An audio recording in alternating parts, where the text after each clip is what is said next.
Recording now. All right, so we are officially recording. Let me go ahead and share my screen. All right, so we are talking about the three ways to pick the best pine species for reforestation.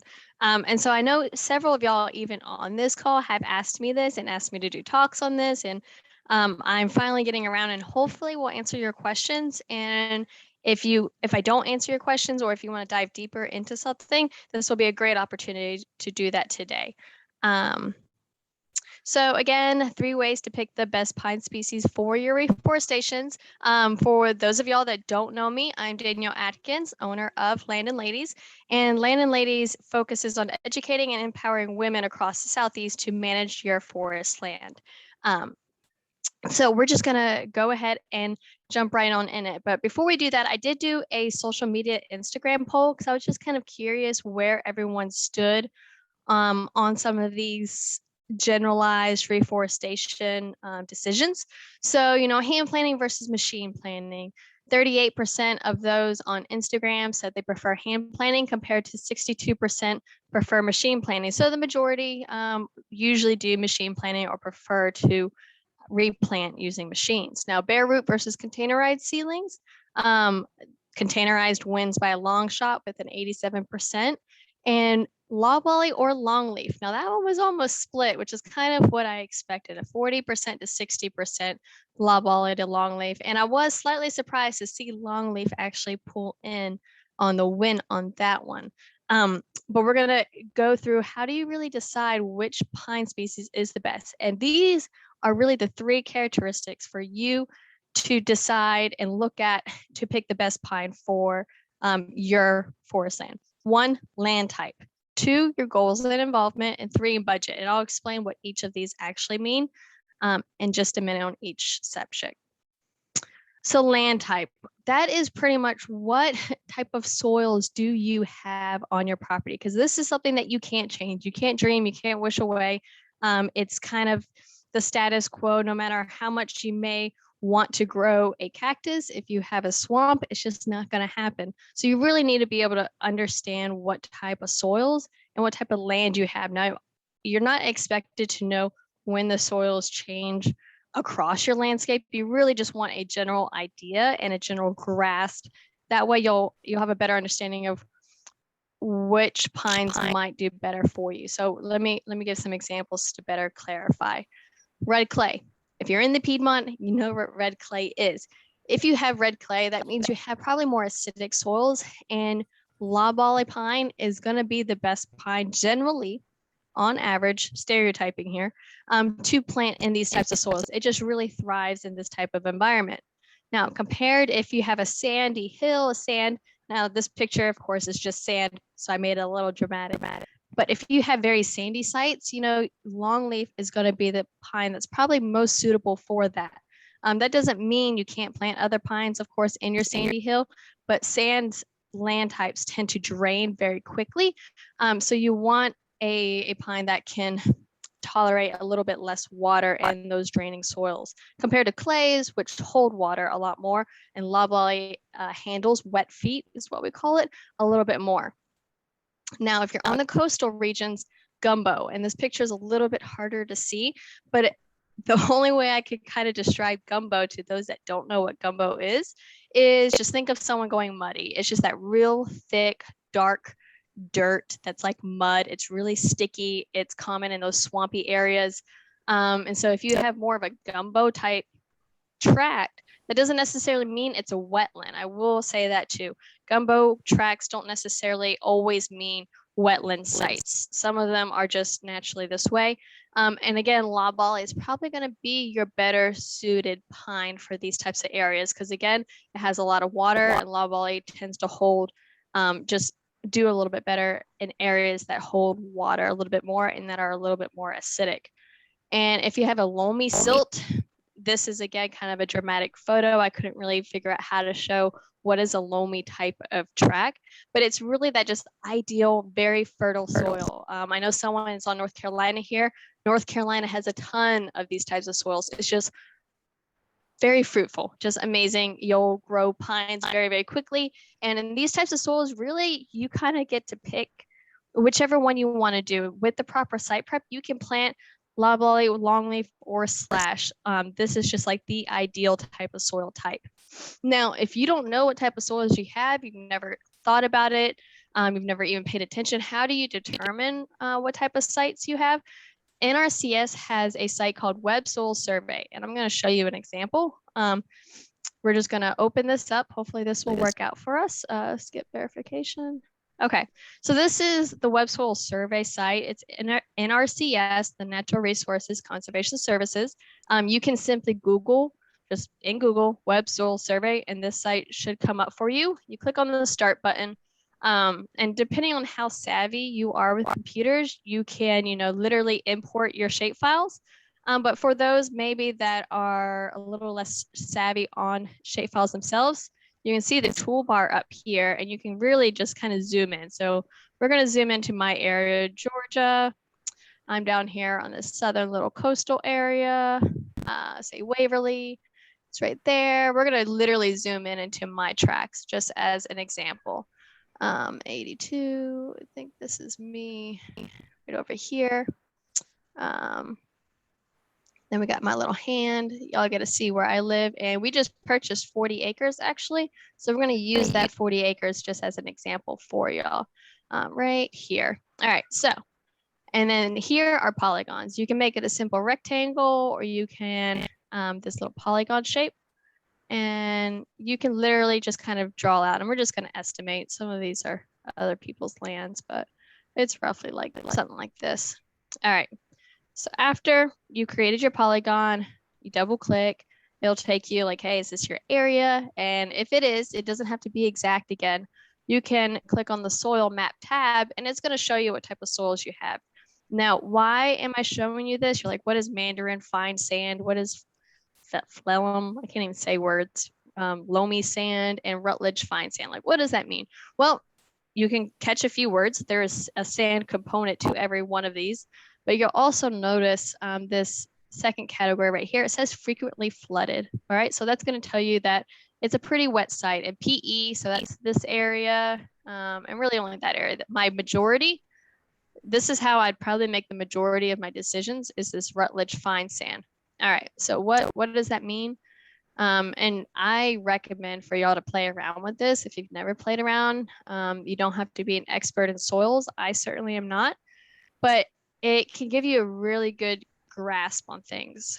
And if you have any trouble hearing me, just hit me up in the chat, or if you come up with any questions while I'm talking, throw them in the chat and I'm going to try to watch it as I'm doing this. So forest productivity tree site index. This is what I use a lot of times if I'm on the border of what someone's property might be suitable for. So you see forest productivity tree site index right here. Click on that and it lets you pick some general tree species. And for our example, we're just going to click loblolly. And you click on view rating and it's going to tell you like how suitable the site is for it. So red, any type of bright color that's not in gray means it's probably a pretty suitable site. So loblolly, it says 90, that 90 is a very good rating for tree site indexes. The higher the number, that just simply means the faster growing tree it will become at a certain age.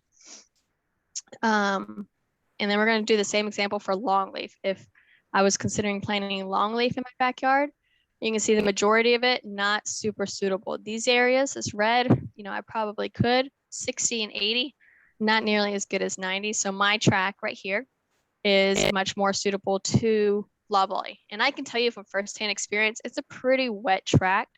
I wouldn't call it gumbo. It's not clay. It's just a wet. It's just a wet track. That's how I would describe it, honestly. Kind of loamy out there, but I'm on the coast, so there's always a sand component to it. So I just wanted to show y'all this because I've had a lot of people ask me before, how do I determine what type of soils I have, what type of land I have? In general observation, very wet, not wet. When you're out there, do you get stuck in it? Do your jeans get stained red? That's all going to give you some visual clues. And no matter like how non-technical. You may feel like you're speaking to someone else and explaining your land type. All of those characteristics will really help paint that picture to your forester or professional. So we're going to go back to our presentation real quick. And I'll send out this link as soon as we exit it out. I'll put it in the chat feature for y'all, so you'll have it and you can save it. But again, if you just Google web soil survey, that's really going to give you a good picture of what types of soils are out there. And if you get a stewardship plan, most likely your forester is actually using this website to create a soil map for you actually. All right, so again, this is going to be the make or break factor of what you can grow on your site, because you can't change if you have red clay or if you have gumbo. And so the other two characteristics we're going to be talking about are all going to kind of fall in line with this. You have to determine what type of land you have, and that's really going to narrow in on your options. Red clay, loblolly, you can plant longleaf out there depending on some other factors. But if you have red clay, you know, loblolly is truly going to be your best, you know, options, like number one option, and then the others are going to be secondary. Not saying you can't plant them, but they might not thrive as well as loblolly out there. And that's just an example. Now, I am going to cough. I promise I'm okay. My husband cut the grass the other day, and I should not have been outside nearly as much as I was. All right, so the second most important thing for determining what pine you should plant is going to be your goals and involvement.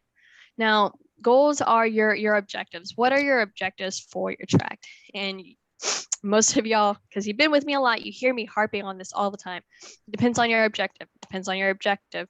And your objective is also going to kind of line up with your land type. So what type of trees can your land grow? Now, what are your objectives? And I'm just going to go through two examples here.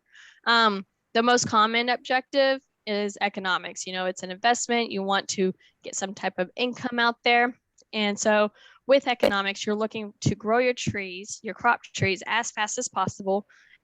And you're likely looking at shorter rotations. You know, and when I say short, I mean 25 years probably, 25 to 30, no more than 30 years on average.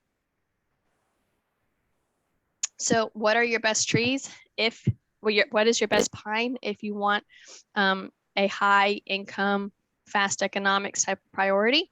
Loblolly. Loblolly is your fastest growing tree, and it's going to give you your shortest rotations because it is your fastest growing tree. Second, in my opinion, would be longleaf with pine straw raking.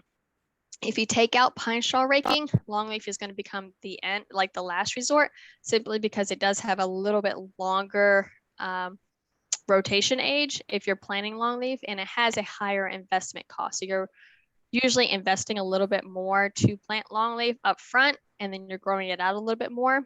But when you pair it up with pine straw raking, you can really increase your income and economics return on investment, your ROI. And the third is slash. Now, I don't have anything against slash. Slash to me is kind of like that compromised tree. It has pine straw revenue opportunities, but it's not as lucrative as longleaf because the needles aren't as long, they're not as pretty, they don't last as long.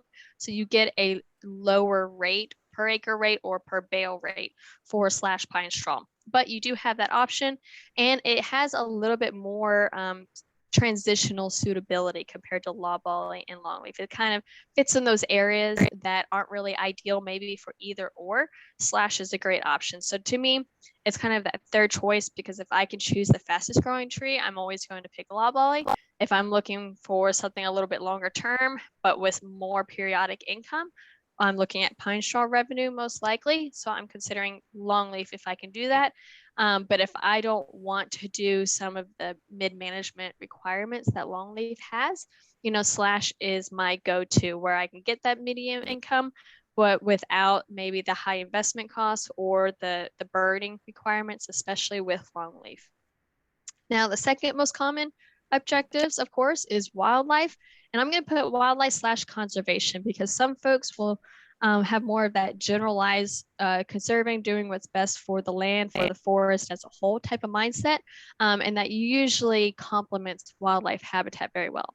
you're likely looking at longer rotations. So you're not looking to do that fast growth as quick as possible, clear cut type thing. You're probably doing periodic thinnings, or you're doing maybe at least 2 thinnings before you do your final clear cut. And you're likely probably doing some burning or other type of mid-management activities to really help the understory. So what are going to be your best pine species to choose for these goals is number 1, longleaf. And longleaf is your best choice for this simply because of the burning aspect. You can start burning really early with longleaf around age 2 and then kind of keep a burning regime, which of course helps the understory, helps the habitat a lot better than if you were to do chemical spraying, which you couldn't do as regularly. In the second, slash and loblolly, these are kind of equal in terms because you would treat them management wise and prescription wise very similarly. So either one of these options would be suitable for you. Now, I will say almost any pine tree can typically meet any objective if it's on its ideal soil type. So a loblolly tree can meet a conservation type of mindset on red clay very easily. It doesn't necessarily have to be longleaf because that's better for wildlife. You know, a pine tree is a pine tree in most cases to most wildlife species. It's all about how you're managing it as a whole. And the same thing kind of on the economic side. If you're trying to grow a loblolly on a very sandy site, it's not going to thrive as well, and it's not going to give you that very fast rotation on or that very fast growth on that shorter rotation, when a longleaf would be much more suitable and would thrive a lot better on that type of site. So your objectives and goals are a little bit more fluid on what you could choose, but these are kind of what I've generally seen people sway to. And this is usually how my recommendations kind of flow. Like after I talk to the landowner and really get to know you, it's a little complex sometimes. And I wanted to simplify it as easily and short as possible. The other objectives, if you haven't participated in my objectives type of talks, are of course aesthetics, recreation, and soil and water conservation. And those are a lot more subjective. And so I didn't mention them on here because there's just so many other factors that go into play. And you're not usually looking at a pine species, you're looking at the ecology as a whole. All right, 3, budget. Can't do anything without at least a little bit of money. So first question, do you have any cost share? Are you enrolled in any type of cost share programs? I'm not going to go into detail of what all the programs are today, but if you do have cost share or if you want to get cost share, your number 1 priority is probably going to be longleaf because longleaf has a lot more program opportunities and usually ranks a lot higher than the other 2, the slash and loblolly. They also are usually eligible for cost share. They just don't usually rank as high. This is year dependent and program dependent, depending on where you're applying to. Site prep needs. So when I talk about this, what type of site prep do you need and what type of site prep have you done? If you have a cleaner site, and when I say cleaner, I mean there's not a lot of understory, a lot of brush you have to work through. You can kind of see your entire tract or your entire stand and see all the trees and rows of where they're going to be planting. You can really plant any type of pine, but you're definitely going to be probably prioritizing longleaf compared to if you have a messier site. Longleaf may not survive as well in a messier site prep. Now, I put these 2 photos on here. The top one is just an example of what I would consider a cleaner site. You see there's not a lot of understory or vegetative growth that would compete with your pine trees compared to the bottom site, which I'm assuming hasn't been site prepped. But if you had a messier site, kind of like this, where you can't really see where the rows would go, maybe you're just doing a quick spraying and you're hand planting in between because you had a very limited budget, I would definitely lean more towards loblolly and slash. And this is because of how the seedlings are physically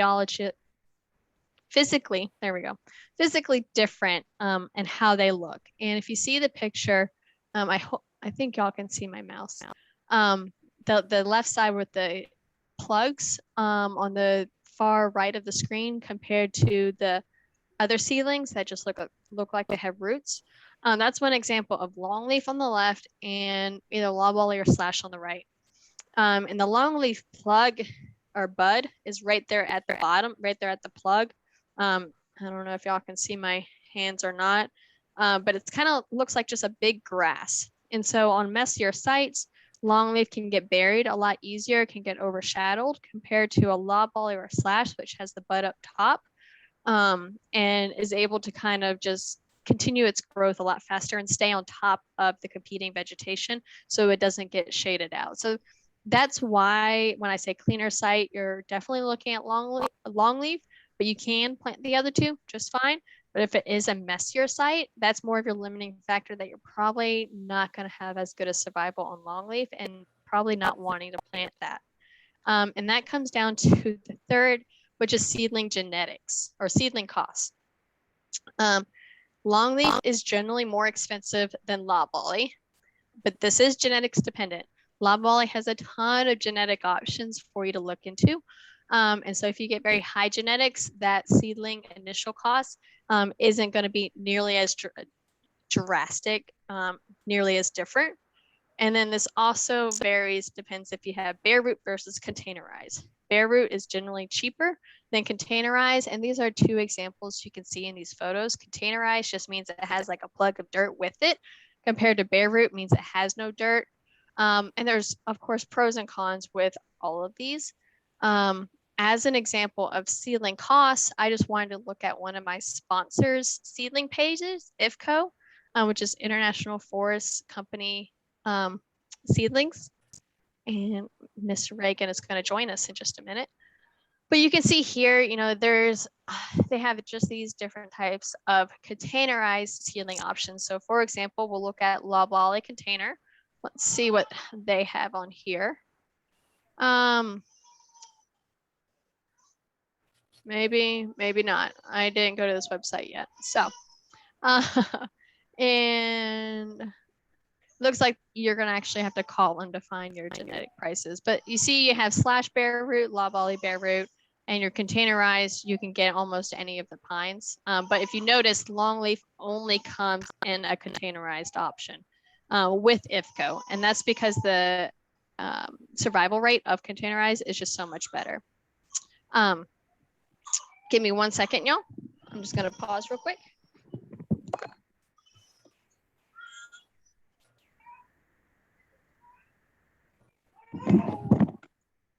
Okay, I'm back. She was supposed to sleep for another 20 minutes. So we are going to go back to the PowerPoint.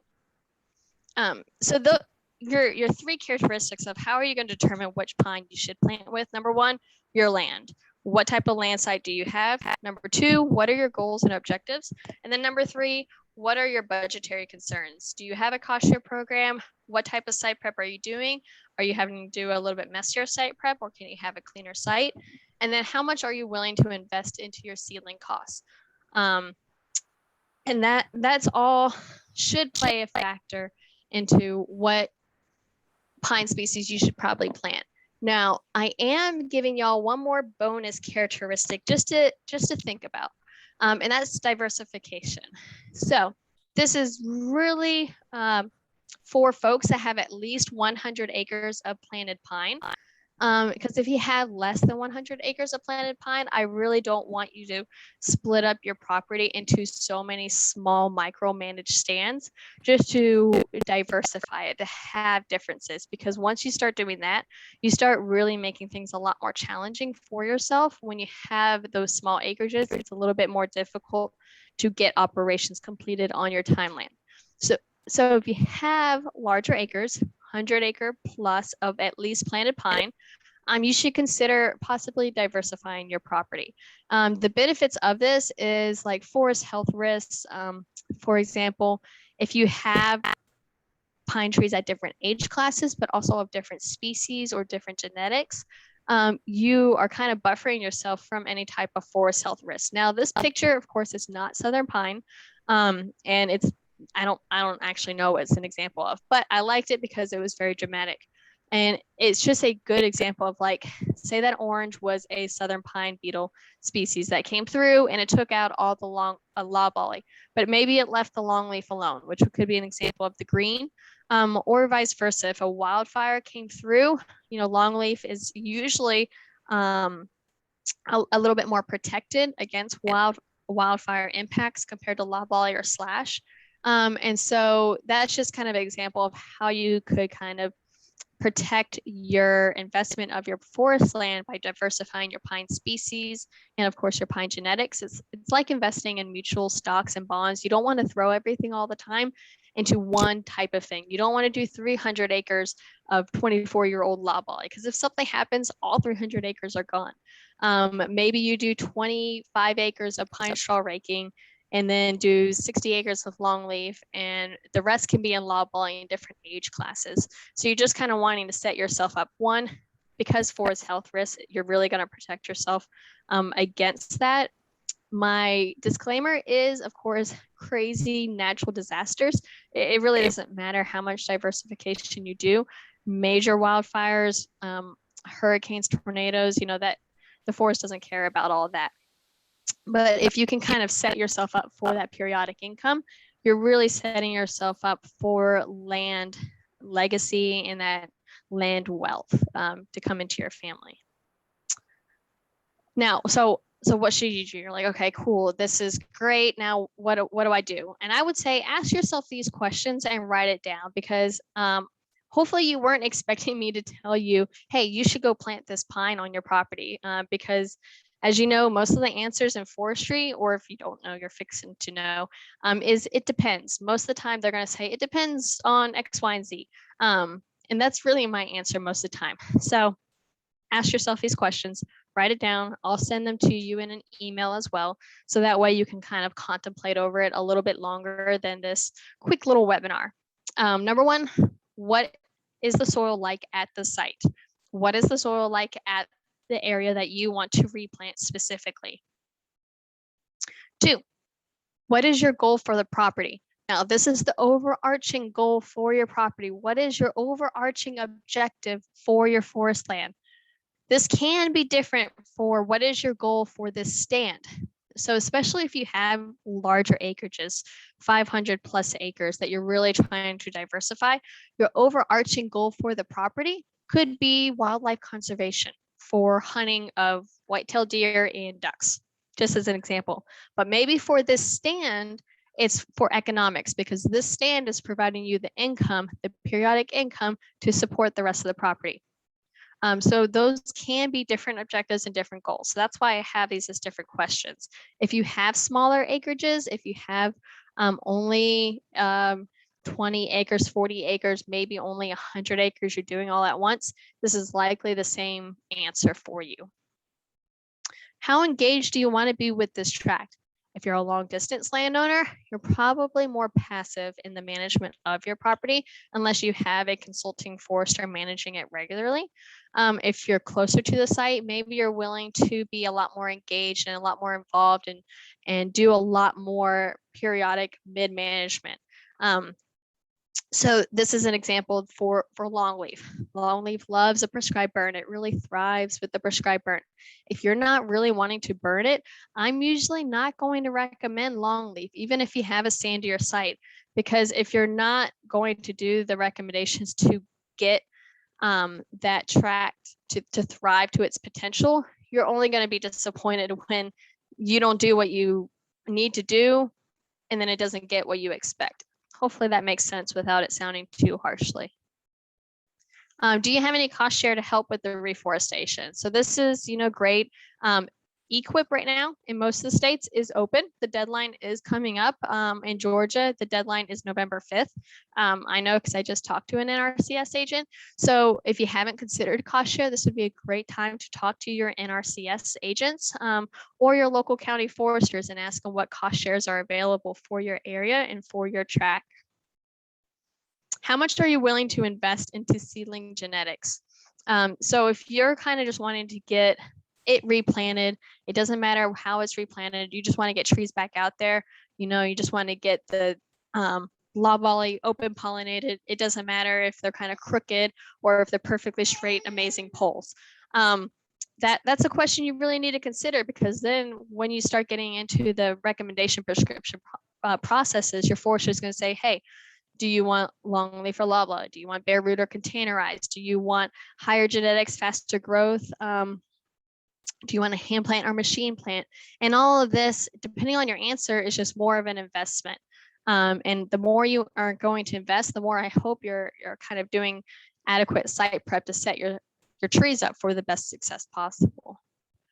And last, what is the rest of the property planted in? And again, this is if you have 100+ acres of planted pine, you might want to consider diversifying what you have out there. And diversifying by age is usually pretty adequate. If you really love doing longleaf and you're fine with just maybe doing different age classes, that's fine.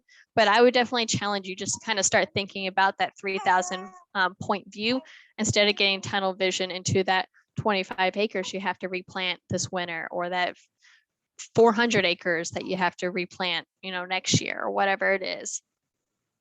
So what's next? If you haven't already attended my Women Landowner workshops, the next one is actually this Thursday, and you can attend in person or online. And this workshop is actually all about reforestation. So if you have reforestation on your mind, you want to dive a little bit deeper, I highly recommend attending this workshop. Online investment's only $15. In person, it's only $25. And what will we cover? We'll cover plans. And so the plans are really going to kind of bridge into the diversification bonus characteristic I talked about. I'm going to be talking about your brief management plan, your 10-year management plan, what you want to consider for those and why they're different and why they're important to have. We'll have someone talking about site prep and pine species. So if you want to learn more about what are the actual differences in the pine species, since I didn't really dive into what each of them like, how they thrive in different situations, what is site prep, what site prep do you need to consider doing for your reforestation. I have a presenter from the Georgia Forestry Commission doing that. And I also have an NRCS agent going to be talking about cost share programs, which is critically important if you're considering applying for one. For next year's enrollment, you're definitely going to want to hear her talk. You're going to want to hear what opportunities are out there for you and what you need to consider. And so that is the end of the presentation, but I know I had y'all submit some questions. And so I'm going to pull those up real quick and I'm going to hit on a few of them, but I welcome y'all's questions right now as well. And I don't see anything in the chat box right now, but I'm going to pull up what y'all have submitted. And some of them I'm not going to be able to answer very specifically. I'm going to ask for some additional questions if you're on the phone. Anne, you said your 21-year-old longleaf is getting in bad shape with some trees dying with a basal area of 150. Should you clear cut thin or keep breaking straw? That one is going to be a little bit more difficult for me to say since I can't see what your definition of bad shape is. But 21 is on the older side and 150 is definitely on the thicker side. So my next question for you would be, what do you want out of that stand? What is your goal for it? Is it just to kind of maximize economics and the income from it? If so, I would probably recommend rake for a couple more years. And when I wouldn't wait until all your trees start self-thinning themselves, but I would definitely probably do a rake and clear cut. That's just my recommendation. If you want it to go more into that wildlife conservation and kind of grow it out a little bit longer, more mature, you probably want to stop raking straw now and thin as soon as you possibly can if you want to try to salvage it for a longer age. If it doesn't matter to you, you rake straw for another year or two and then clear cut it. Miss KD Ham, you said, what would be the best pine to plant in very sandy soil conditions for a 10 to 12 year harvest cycle? So I see you're on the phone right now. My answer to that would be for a 10 to 12 year harvest cycle is really, really quick. It is a very fast rotation. You're probably not going to get any of the pines to grow well enough to harvest for merchantable timber that quickly. I've seen loblolly do it sometimes on really great soils, but if you're saying you have very sandy soils, I'm thinking you're looking at longleaf. But longleaf, you're not going to be able to harvest on a 10 to 12 year cycle. So I would say maybe reconsider your rotation age and look at other opportunities for income. If you're trying just to get a quick income, I would say look at other opportunities for income and revenue streams. And Miss Alicia, you submitted, you have a stand of slash that will be clear cut in 4 to 5 years, and you want to make an educated decision on replanting. So hopefully this helped a little bit. I think you are signed up for the workshop on Thursday, and hopefully by the end of Thursday, you'll have a really good idea of what you want to do, what do you want to consider, and how to get where you need to go for your reforestation process, who to contact, and how to get started. But that was all the questions y'all submitted. Looks like the majority of y'all, I did ask what you were replanting. This was mostly my curiosity to see where y'all stood. And it was pretty much split between loblolly and longleaf, which isn't too surprising. A few of y'all put undecided, but it looked like it was split very similarly to the Instagram poll, with longleaf pulling out just by a hair. Anyway, so I am going to open it up. What questions do y'all have for me?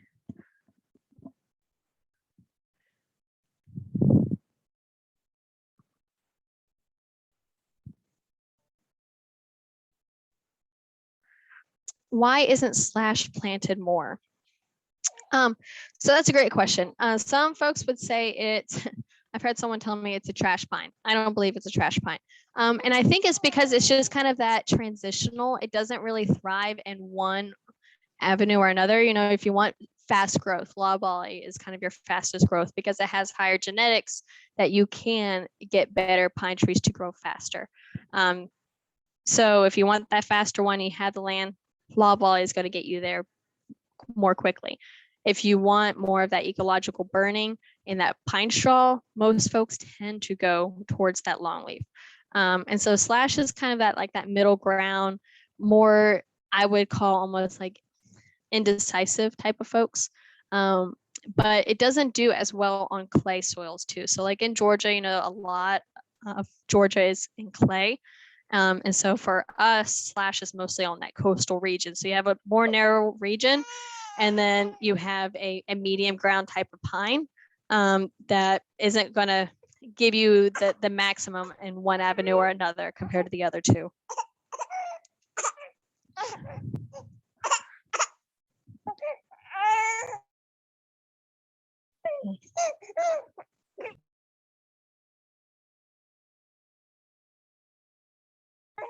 So what other questions do y'all have for me?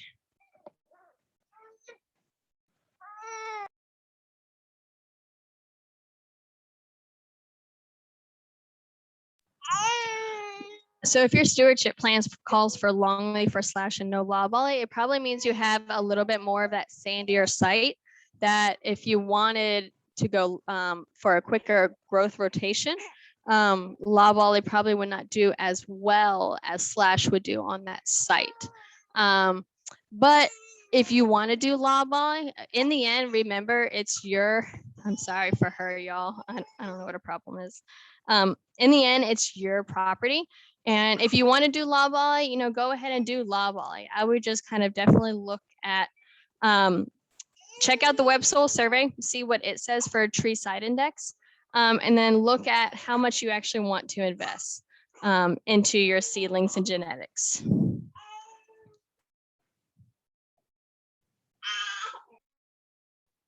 I have a question, Danielle. This is Louise. I also wanted to say I am incredibly impressed you're able to juggle your baby and still talk. So that's very impressive. I just planted 26 acres of longleaf this past spring in March, and I'm planning to burn next spring. And my tree planter also said that I'm going to need to use a herbicide out there because he said the morning glories will smother my trees. But I've also planted a savanna mix of understory grasses. And so I have to make sure I use a herbicide that doesn't, doesn't kill the grasses. So I'm kind of wondering how much the cost might be of putting all that herbicide out there after I've already burned. Do you have any insight on that?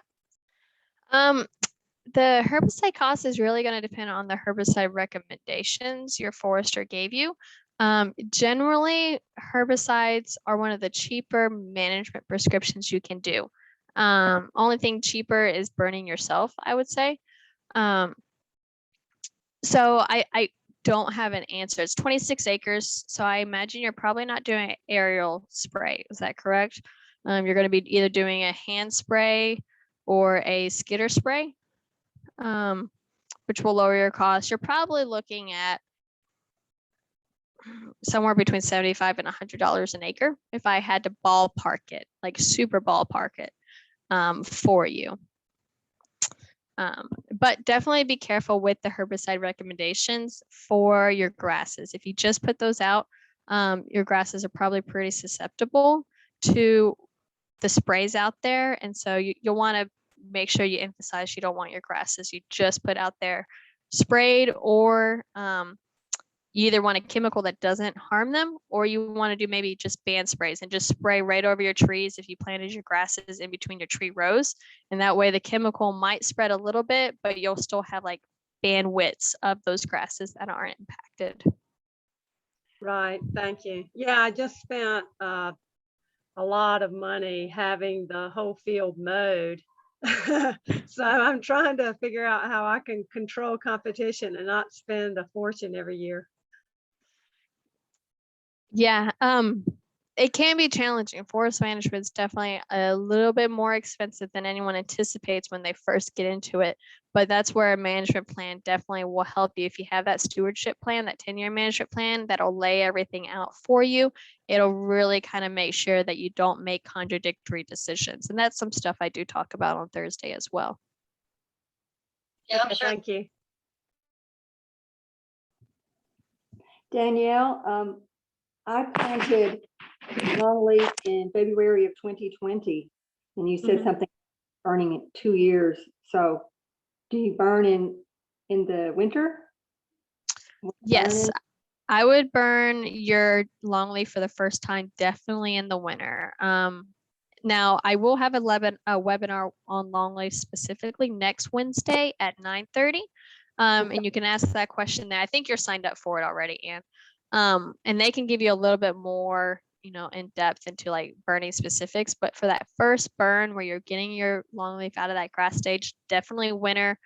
After that cold snap, December to February type of time frame really overlaps with the tree planting. And even if it cuts off all your needles, as long as your bud is still okay and good, your trees will come back and thrive. You might think you destroyed them, but they'll be fine. That's at 2 years of age. So that would be, from 2020, that would be next year, this winter.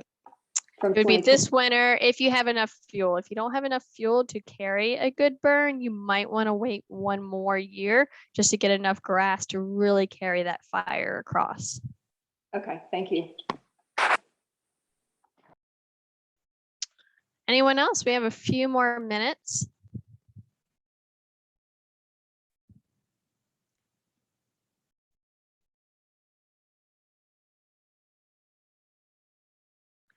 All right. Well, I definitely want to thank y'all for taking the time and spending it with me this afternoon, learning about reforestation and how to pick the best pine for you. I will send those questions out to y'all on email. And I'll also provide a few other information. There's the link with the web soul survey and the link to the workshop on Thursday. If you're not already signed up for that, I highly encourage that. And I'll also be posting this recording online. So if you have anybody that would love to hear this or needs to hear this information, go ahead and just share them the recording. It'll be posted on Facebook and on YouTube. So that YouTube link will be sent out to y'all as well. Anyways, thank y'all so much, and I appreciate y'all's time. Hopefully I'll see y'all Thursday. Thank you. Have a great day. Bye, y'all.